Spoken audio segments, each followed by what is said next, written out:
Good morning. This is Akashvani. I'm Sunil Verma with World News.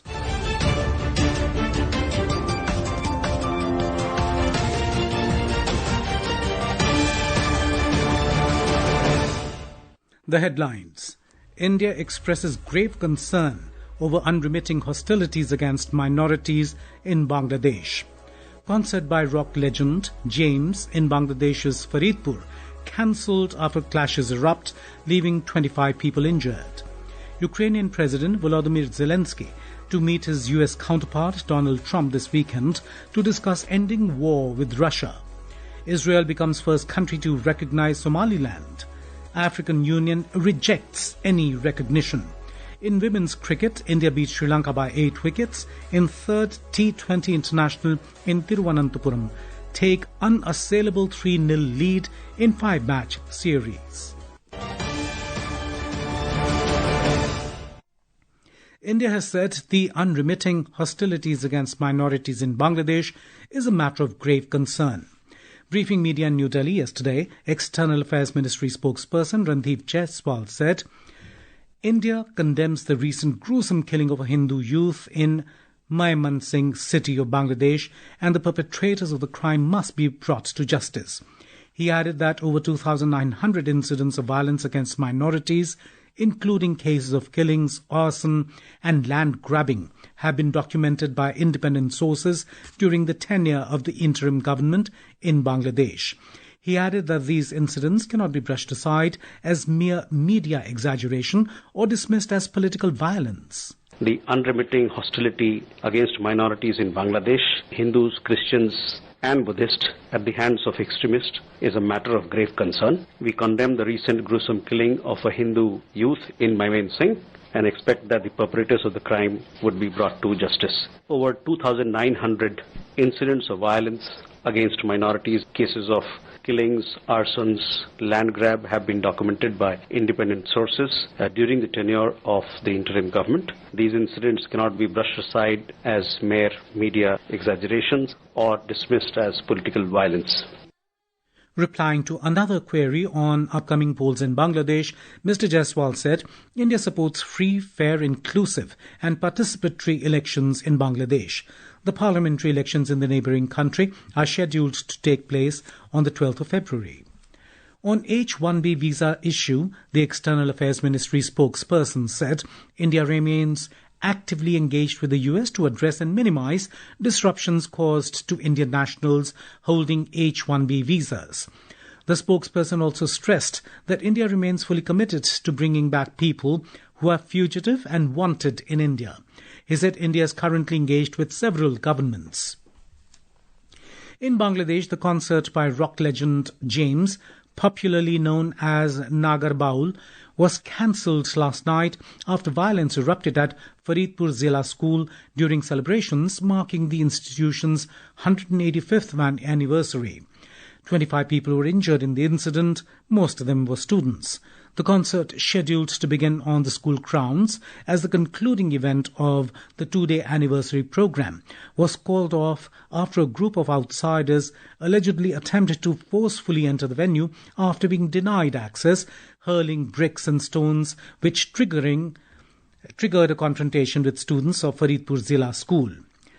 The situation quickly deteriorated, resulting in clashes that left several students injured.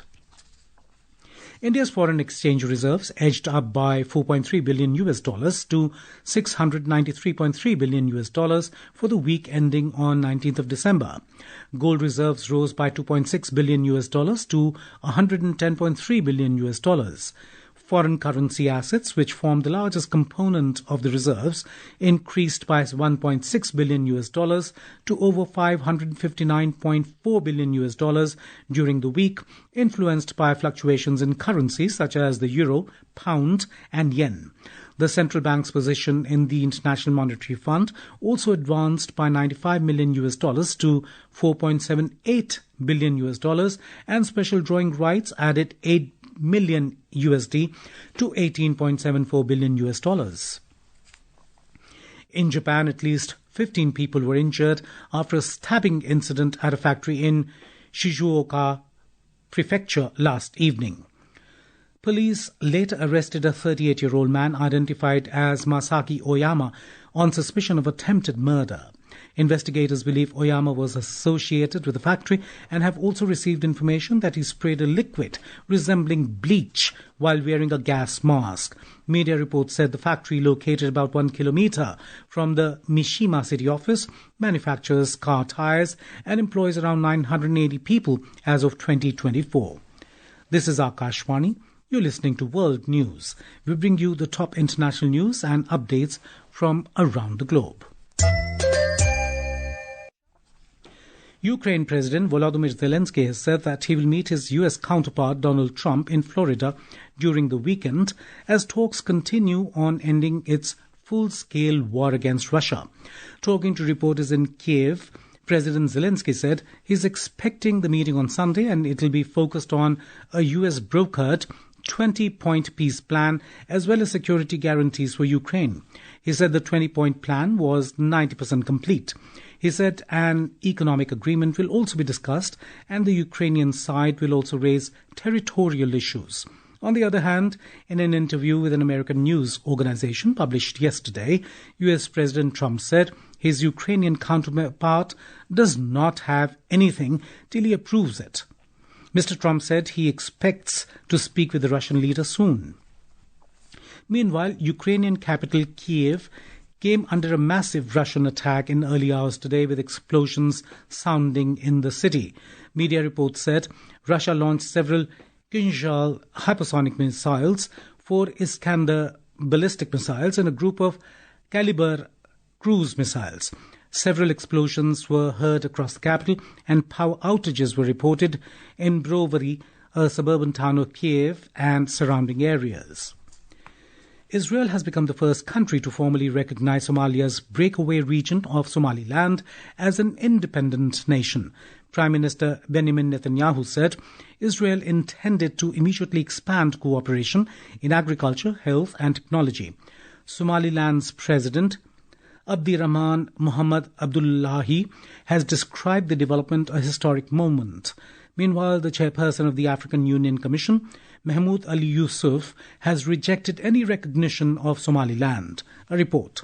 Israeli Prime Minister Benjamin Netanyahu said that his Foreign Minister Gideon Saar and the President of the Republic of Somaliland signed a joint and mutual declaration recognizing Republic of Somaliland as an independent and sovereign state. Reacting to the development, Somalia's Prime Minister Hamza Abdi Bare said his country categorically and unequivocally rejected what he called a deliberate attack by Israel on its sovereignty. Meanwhile, Egypt's Foreign Minister held separate phone calls with his counterparts from Somalia, Turkey and Djibouti to discuss issues including Israel's declaration. The foreign ministers strongly condemned the decision and rejected Israel's announcement. Moreover, the chairperson of the African Union Commission, Mahmoud Ali Yusuf, expressed deep concern over recent developments relating to Somaliland. He further reiterated African Union's unwavering commitment to the unity, sovereignty and territorial integrity of Somalia. With a population of almost 6 million, the self-proclaimed republic has recently been at the center of several regional disputes involving Somalia, Ethiopia and Egypt. With Bimal, Saira Mushtaba for World News.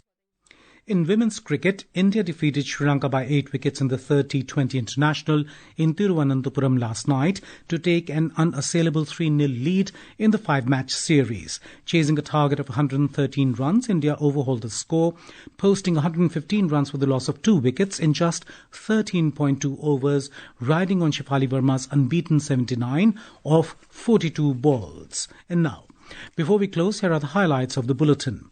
India expresses grave concern over unremitting hostilities against minorities in Bangladesh. Concert by rock legend James in Bangladesh's Faridpur cancelled after clashes erupt, leaving 25 people injured. Ukrainian President Volodymyr Zelensky to meet his US counterpart Donald Trump this weekend to discuss ending war with Russia. Israel becomes first country to recognize Somaliland.